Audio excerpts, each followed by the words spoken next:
I'm starting over. I think in the past, all of my attempts at YouTube have been, well, they've been with good intention. My heart has been in the right place. I've tried to make videos bringing value to people's lives in various but specific ways. Maybe there's something I've learned in my life that I feel that I can share with someone. Maybe there's a story I can tell that can make someone laugh. Maybe I know how to do something that I can show someone how to do. Maybe there's a perspective that I have that I feel could be useful to someone else. Well, maybe I could lead them to that particular perspective, you know?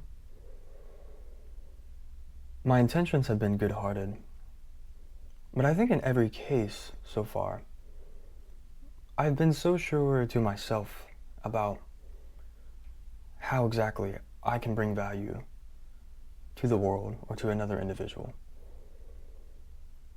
And I'm finding that more often than not in life, well, if we knew exactly what we were doing, if we had all the answers, then we would already have achieved what we're trying to achieve. And so more often than not, we are,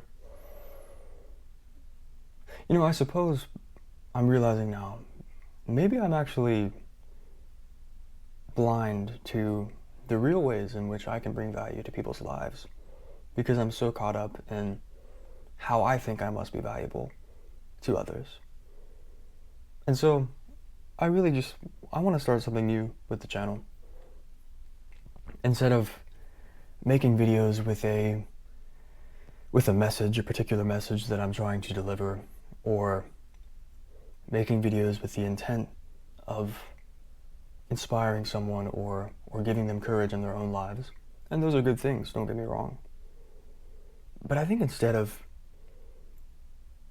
walking into this with those intentions, and maybe fooling myself into thinking that that's up to me if I can accomplish that, What I want to try instead is just to begin answering the only question that I'm really equipped to answer.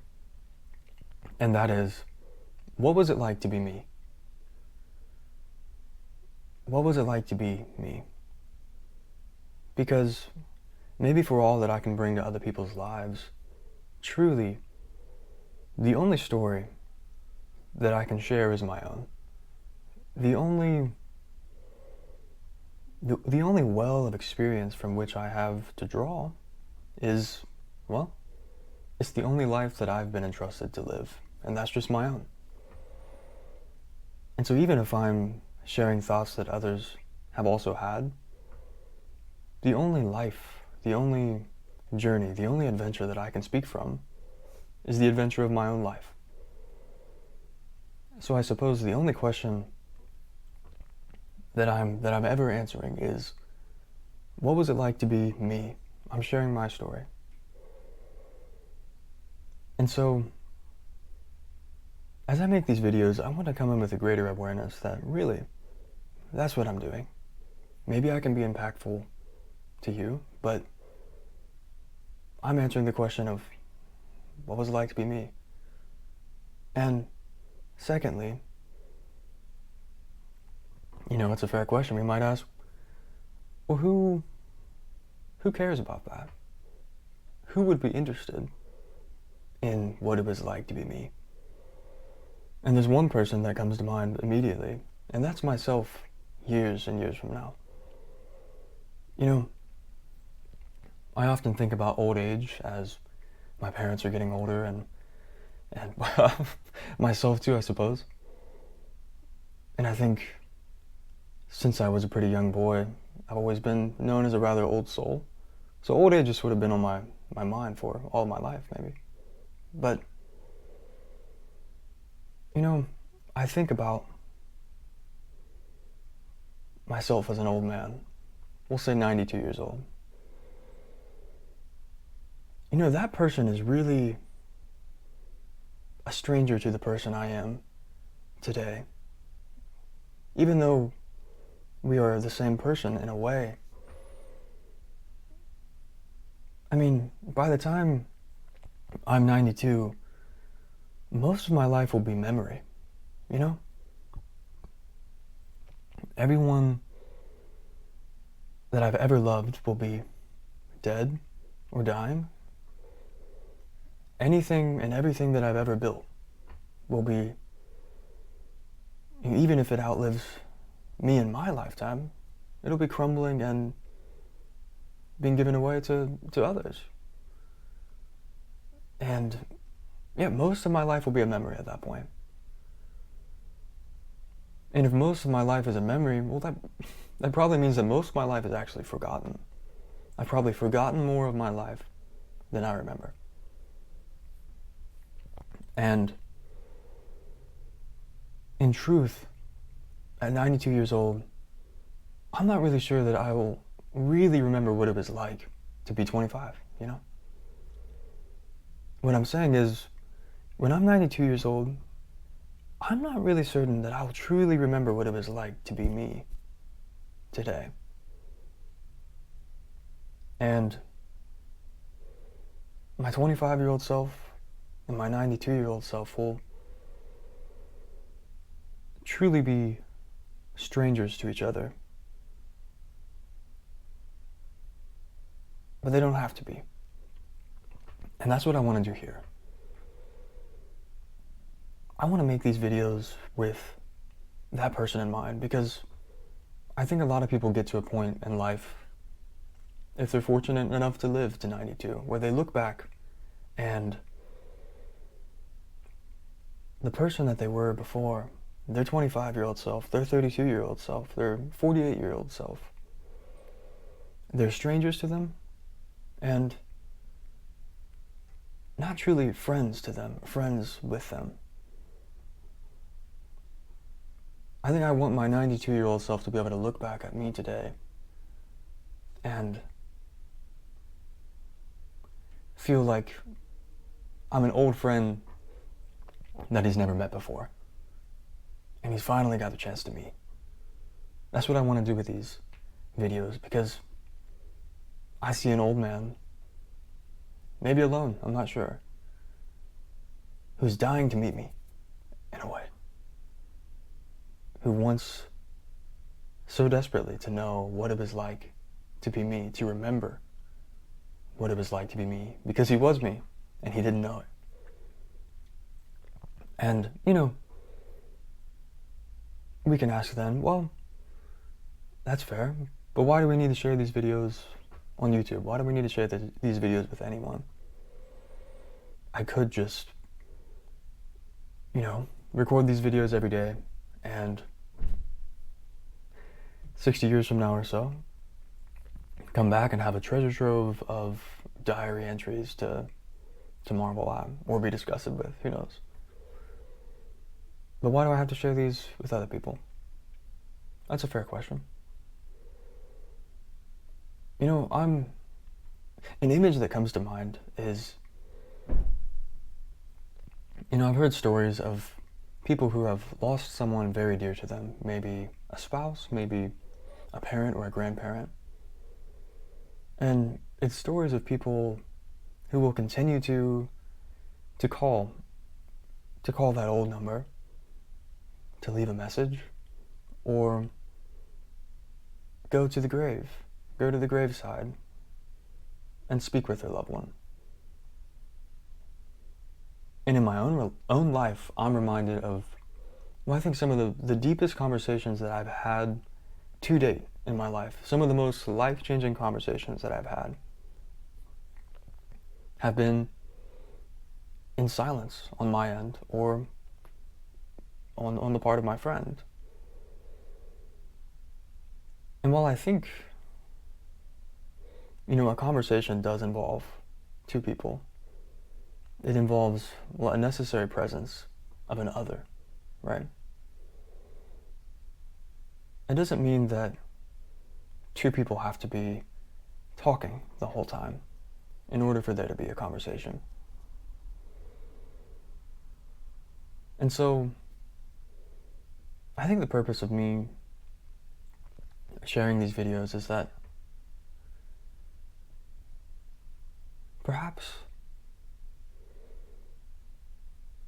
perhaps I've looked on the world a little too empty. And maybe there are people out there who could be my friend. I want to share these conversations because I think they can be conversations. Friendship changes everything. When someone is your friend, what would otherwise be boring details about their life become interesting stories for you to hear. What would otherwise be an inconvenience on a Thursday afternoon becomes an opportunity for you to take someone to the airport, make their day, right? Friendship changes everything. And I think I want to share these videos because even though I'm alone in a room right now talking to a camera, yes, and maybe you're alone in your room somewhere watching a video, a recording, we may not be looking at each other in the eye in the way that we would be if we were sitting in the room together right now, but I think we're present. We're both present with each other in some way. And that's pretty cool. You know, it's just like if you were to find a letter that your grandmother had written you years ago, and now she's passed, you know? If you were to find that letter, you know, the materialist could say, well, your grandmother isn't here. She's gone. This is just graphite on a piece of paper. There's nothing here. Sure, to the materialist, to the reductionist, but I think to the person for whom the letter was written, your grandmother's there, right? I think if that's true of letters and messages that we leave each other in life, that's certainly true of video, right? So I want to make these videos for my friend who is 92-year-old David, way off in the future, right? And I want to make these videos for you, you know? For friends that I haven't met. Because even though we're not having a conversation like we're in the same room, we're both here. And maybe I can put a smile on your face. Maybe I can make your day just a little bit better. Maybe I can share an insight. I don't know.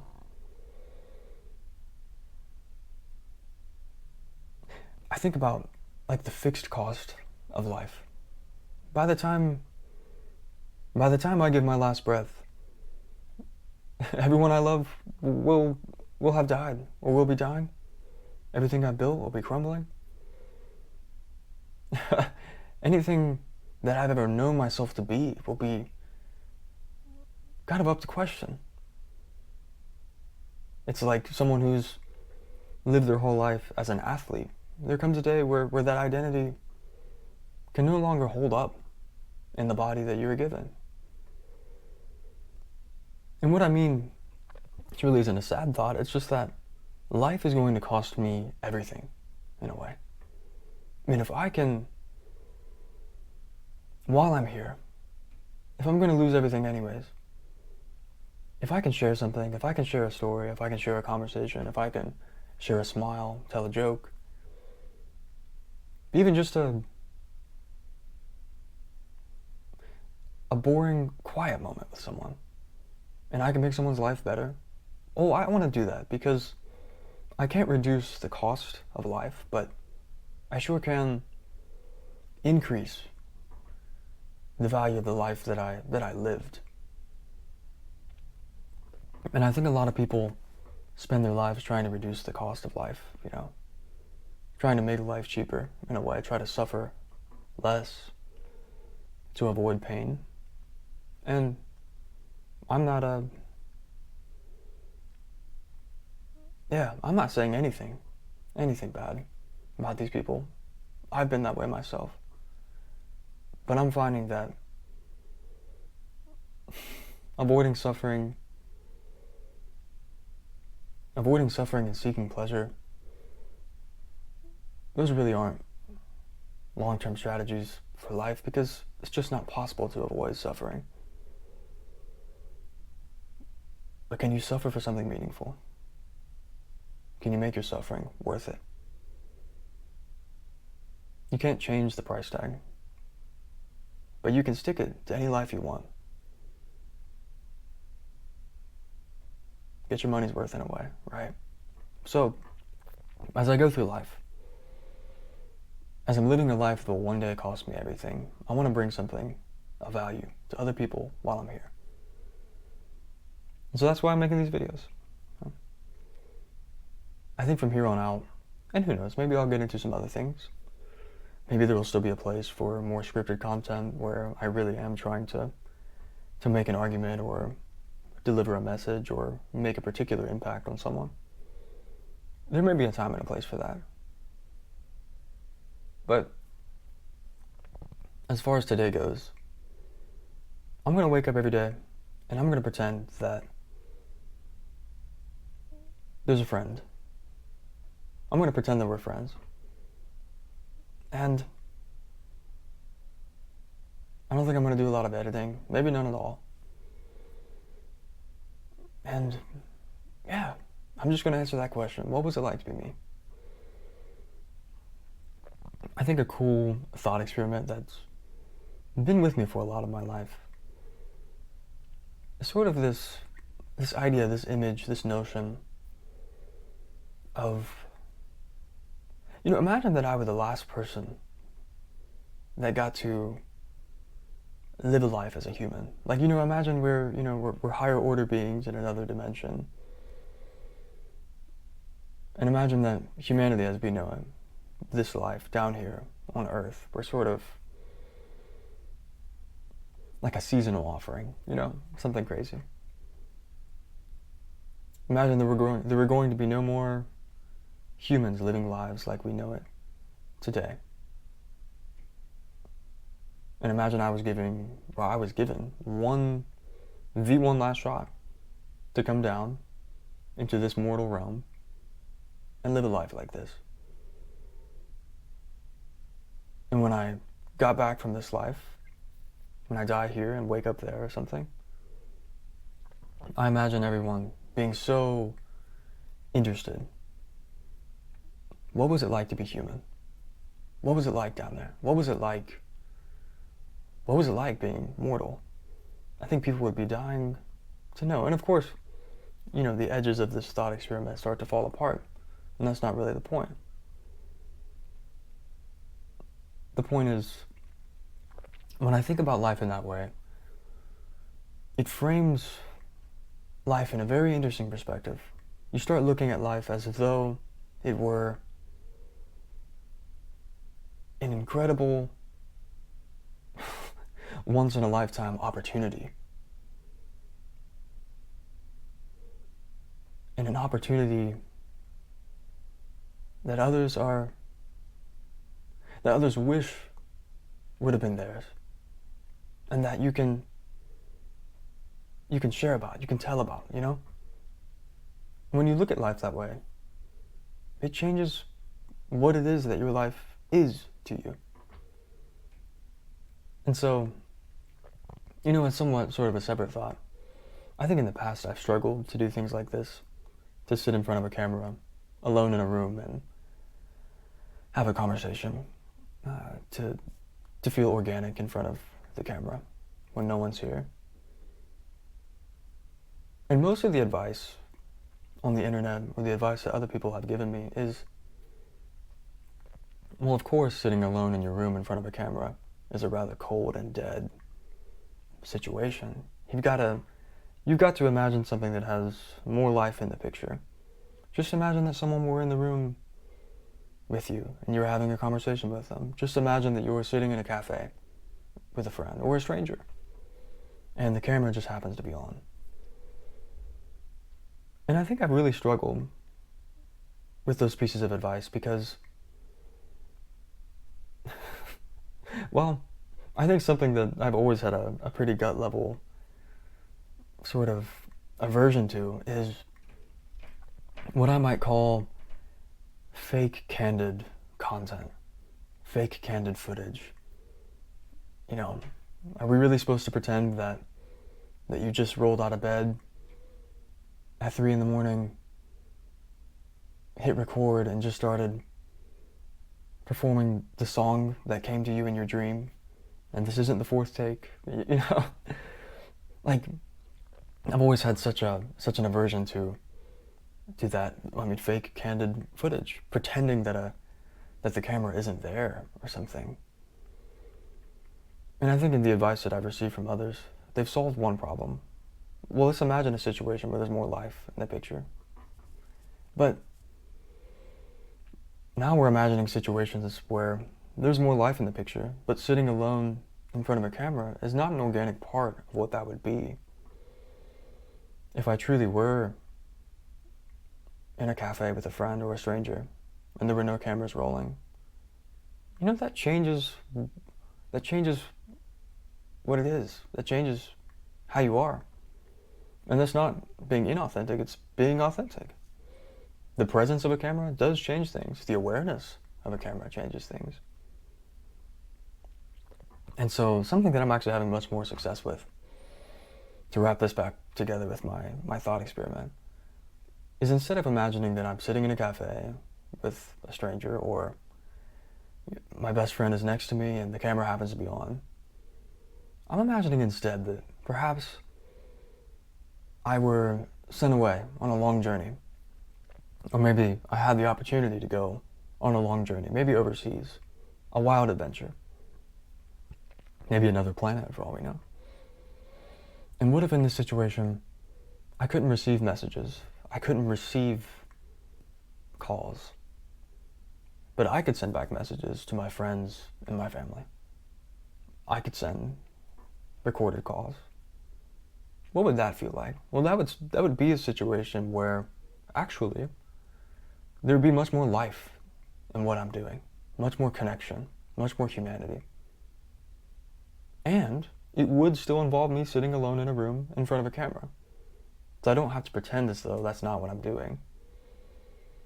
And so this frame of, let me imagine that I'm far away and I've got friends back home who are dying to hear about my adventure. For all my rambling, that's what this is right here. I'm imagining that you're a friend back home and I'm away on an adventure, and I can't hear you and I can't see you, but I know you're here and you're listening and you're watching, and maybe you're dying to know what this adventure has been like. And that will at least be true of my elderly self, right? And maybe it'll be true of even more people along the way. So I'm excited. I'm excited. I think that the world needs less people anyways that are trying to diagnose and prescribe things for your life. You know, we live in a world today of so many experts. You can't scroll through your feed without someone telling you exactly what your problem is and the 5 steps that you need to take today to fix it. Everyone's telling you how to get ahead of 99% of other people, right? I think we live in a world where everyone has so much to say about what everyone else should be doing. And that's of course a nuanced conversation, and maybe my position will change, but as of today, I don't think I want to, nor do I think it's my place to add to that noise. I think I just want to share my own adventure, speak of my own life in a way. Yeah, you know, there's a movie, Madagascar, that I watched when I was a kid. And there's this funny scene I always thought was funny as a kid, but These movies have a way of making you laugh as a kid, sometimes making you cry as an adult, and laugh again. There's this scene where, for those who haven't seen the movie, effectively some animals from the zoo get stranded out in the actual wild and are sort of trying to escape the island and get back to the zoo in a way. And there's a scene where Melvin, the giraffe, is, he's on the beach for hours and he's rubbing two planks together. He's trying to start a fire so they can light a big wooden statue on fire and flag down a ship that comes by maybe to save them. He's rubbing these planks together for hours trying to start a friction fire. And it's a pretty pathetic sight, seeing a giraffe on a beach alone for hours trying to start a friction fire. And eventually he just gives up. I quit. And he throws the planks down on the ground. And there's just a brilliant pause. And then fire just erupts, ignites right there. And it always made me laugh because he had been trying so hard for so long. And then in the moment that he gives up, maybe that's what he needed to do. Maybe he needed to stop trying.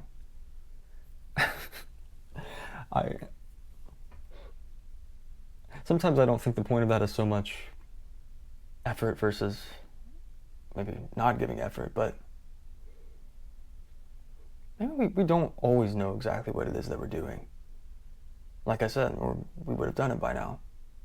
And so I think with this direction that I'm taking the channel, if you will, it's sort of me throwing the planks on the sand and saying I give up. I've spent so much time in the past being so sure about what it is that I'm doing, or so sure about what it is that I should be doing. I've been trying so hard.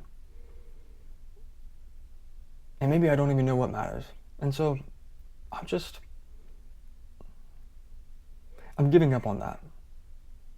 I'm not giving up in effort or I'm not giving up on adventure. I think I'm yielding to it.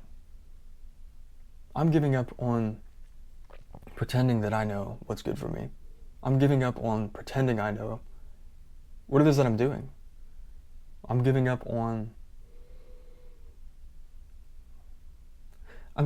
needing certainty in order to move forward. I think I've been a person for a lot of my life where I've needed to know exactly where it is that I'm going and how to get there before I'll take my first step. I need to know exactly what I believe, why I believe it, and how to defend that belief before I take an action that's in line with that belief. I don't think this is the person that I am today anymore. I can't be a person who needs 100 reasons to take one step. I'd rather be somebody who can take 100 steps for one reason. So here we go. This has probably been a long winding video that I'll be trying so hard not to delete later, I'm sure. My wife will stop me. But this is that first step. I want to start something new, an adventure. Let's have some fun. So thank you for listening today. And well, I look forward to keeping this up and seeing where things will go. I just want to surrender to the adventure of life and make some memories on the way. There we go. Thank you. I'll see you around.